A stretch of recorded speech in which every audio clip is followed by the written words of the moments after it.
নমস্কাৰ বন্ধুসকল, আমাক সকলোকে মৃত্যুৰ আগতে ভগৱানে চাৰিটা সংকেত দিয়ে আৰু এই চাৰিটা সংকেতনো আচলতে কি এয়া জানিবলৈ আপোনালোকে ভিডিঅ'টো শেষলৈকে চাই যাওক। আমি বহলাই এই বিষয়ে আজি এই ভিডিঅ'ত কথা পাতিম। আপোনালোকে যিসকলে নতুনকৈ মোৰ চেনেলটোত আহিছে চেনেলটো ছাবস্ক্ৰাইব কৰি লওক, কাৰণ মই এনেকুৱা ভিডিঅ' আপোনালোকৰ বাবে আনিয়েই থাকোঁ।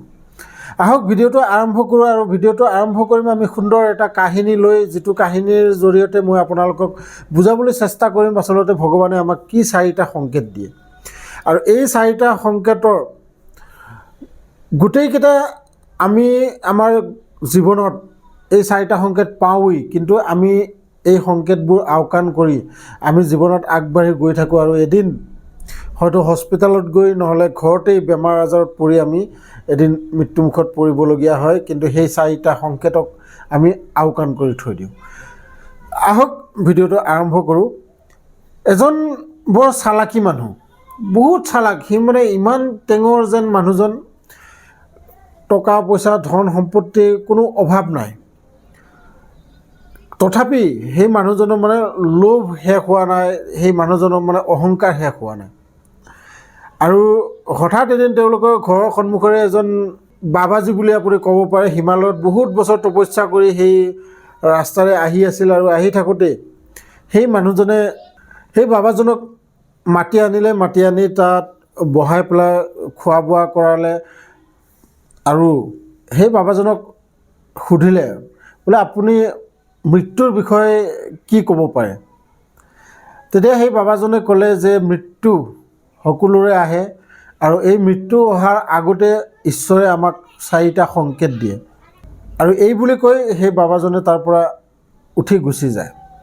আৰু তেতিয়া এই মানুহজনে ভাবিব ধৰিলে যে মৃত্যুৰ আগতেতো চাৰিটা সংকেত দিবই ভগৱানে, আৰু সেই চাৰিটা সংকেত যেতিয়া মই পাম তেতিয়াই মোৰ যি পাপবোৰ সকলোবোৰ মানে প্ৰায়শ্চিত কৰিম। এই বুলি ভাবি ভাবি হঠাৎ এদিন সেই মানুহজনৰ বৰ ডাঙৰ অসুখ হয় আৰু অসুখ হোৱাৰ পিছত হস্পিটেলত এডমিট কৰা হয়। হস্পিটেলত এডমিট কৰাৰ পিছত ডক্টৰে জনায় যে আপোনাৰ আৰু বেছি দিন নাই, কাৰণ আপোনাৰ কেঞ্চাৰ হৈছে আৰু এইটো আপুনি লাষ্ট ষ্টেজত আছে কেঞ্চাৰৰ। তেতিয়া সেই মানুহজনৰ সেই বাবাজনৰ কথা মনত পৰিল আৰু ল'ৰা দুজনক মাতি পেলাই সেই মানুহজনে ক'লে যে এনেকৈ এজন বাবাজী এদিন আমাৰ ঘৰলৈ আহিছিল, তোমালোকে দেখিছা, সেই বাবাজনক মাতি লৈ আহা। আৰু খঙত ক'লে সেই মানুহজনে।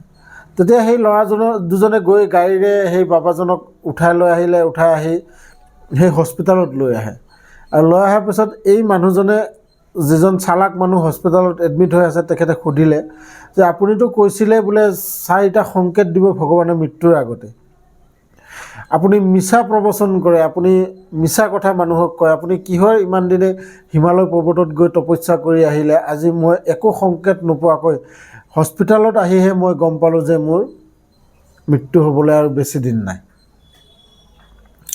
তেতিয়া সেই বাবাজনে হাঁহি ক'লে যে তোমাক সংকেত ভগৱানে দিছে, কিন্তু তুমি সেইবোৰ আওকাণ কৰিছ, সেইবোৰ লুকুৱাই ৰাখিছ। প্ৰথম সংকেত, তোমাৰ চুলিবোৰ পকিবলৈ আৰম্ভ হৈছে।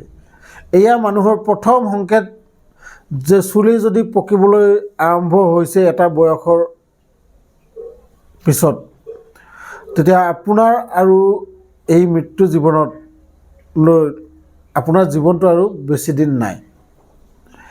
কিন্তু আপুনি কি কৰিছে, এই বগা চুলিবোৰ আপুনি ৰং দি পেলাই ক'লা কৰি এই চুলিবোৰ ঢাকি ৰাখিছে, যিখিনি সত্য, এই সত্যটোক আপুনি ঢাকি ৰাখিব বিচাৰিছে।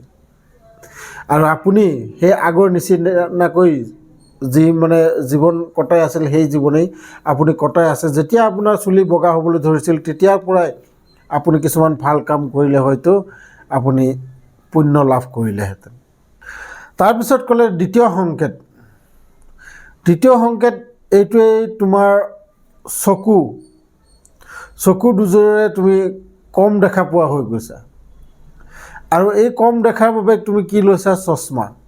আৰু এই চশমা লৈ তুমি মানুহক দেখুৱাইছা যে মই এতিয়াও বাহিৰখন ভালকৈ চাব পাৰোঁ, কিন্তু তুমি কেতিয়াও এই চকু যেতিয়া দেখা নোপোৱা হৈ গৈছিলা বা কম দেখা হৈ গৈছিলা, তেতিয়া তুমি নিজৰ ভিতৰত কিবোৰ বেয়া গুণ আছে সেইবোৰ চাবলৈ কেতিয়াও চেষ্টা নকৰিলা। সদায় তুমি চশমা লগাই মানুহৰ বাহিৰৰ কি চলি আছে কি চলা নাই এইবোৰ তুমি চাবলৈ চেষ্টা কৰিছা, কিন্তু নিজৰ ভিতৰত কি দুখ আছে, নিজৰ ভিতৰত কি বেয়া আছে এইবোৰ চাবলৈ তোমাৰ সময় নহ'ল। তৃতীয় সংকেতত ভগৱানে আমাক দিয়ে, আৰু সেই সংকেতটো হ'ল তোমাৰ দাঁতবোৰ যেতিয়া লৰে বা দাঁত আমাৰ ওলায়, তেতিয়া তুমি কি কৰিছা, নতুন দাঁত যিবোৰ ডুপ্লিকেট দাঁত সেইবোৰ লগাইছা, আৰু লগাই পেলাই আগৰ নিচিনাকৈ মাছ মাংস খাই তুমি পাপবোৰ কৰিছা। কিন্তু তুমি সেই সময়তে ভাবিব লাগিছিল যে মোৰ আৰু আগৰ দিন নাই, মই এতিয়া কিছুমান বাছি খাব লাগিব, কাৰণ মোৰ যি পাকস্থলী, মোৰ যি হজম শক্তি সেই আগৰ লেখীয়া নাই, আগৰ লেখীয়াকৈ মই খাব নোৱাৰোঁ। কিন্তু তুমি ডুপ্লিকেট দাঁত কিছুমান লগাই সেই আগৰ নিচিনাকৈ জীৱন যাপন কৰি আছা। আৰু চতুৰ্থ সংকেত আপোনাৰ কাণ। যেতিয়া মানুহ মৃত্যুৰ শেষ ষ্টেজলৈ আহি পায়, তেতিয়া আপুনি কাণেৰে নুশুনা হৈ যায়। যাতে আপুনি এই পৃথিৱীৰ মোহ মায়াৰ পৰা আঁতৰি থাকিব পাৰে, সেইবাবে আপোনাক কি কৰে, ভগৱানে কাণেৰে নুশুনা কৰি দিয়ে। তথাপিও আজিকালি কিছুমান যন্ত্ৰ বাহিৰ হৈছে, আপুনি সেই যন্ত্ৰবোৰ লগাই আপুনি শুনিবলৈ চেষ্টা কৰে, কিন্তু আপোনাক এটা বিশেষ সময়ৰ পাছত আপোনাৰ কাণ নুশুনিলেও আপোনাৰ একো নহয়, বৰঞ্চ আপোনাৰ বাবে ভালহে। আপুনি এই দেশ বিদেশত হৈ থকা কিছুমান বেয়া কথাবোৰ বা বেয়া কৰ্মবোৰ আপুনি কাণেৰে নুশুনিলে আপোনাৰ বাবে ভাল। গতিকে এই 4টা সংকেত আমাক ভগৱানে দিয়ে, কিন্তু আমি প্ৰায়েই এই 4টা সংকেত আওকাণ কৰি আমি আগৰ নিচিনাকৈ জীৱন যাপনবোৰ আগবাঢ়ি গৈ থাকোঁ, আৰু এদিন এনেকুৱা দিন আহে যে আমি আমাৰ জীৱনটো শুধৰাবলৈ একো সময় নাথাকে। গতিকে যিয়েই নহওক, ভিডিঅ'টো যদি চাই ভাল লাগিছে লাইক এটা কৰি দিব, লগতে যিসকলে নতুনকৈ মোৰ চেনেলটোত আহিছে চেনেলটো ছাবস্ক্ৰাইব কৰি ল'ব, কাৰণ মই এনেকুৱা ভিডিঅ' আপোনালোকৰ বাবে আনি থাকোঁ। লগ পাম এনেকুৱা এটা ইণ্টাৰেষ্টিং ভিডিঅ' লৈ নেক্সট ভিডিঅ'ত, তেতিয়ালৈকে ধন্যবাদ।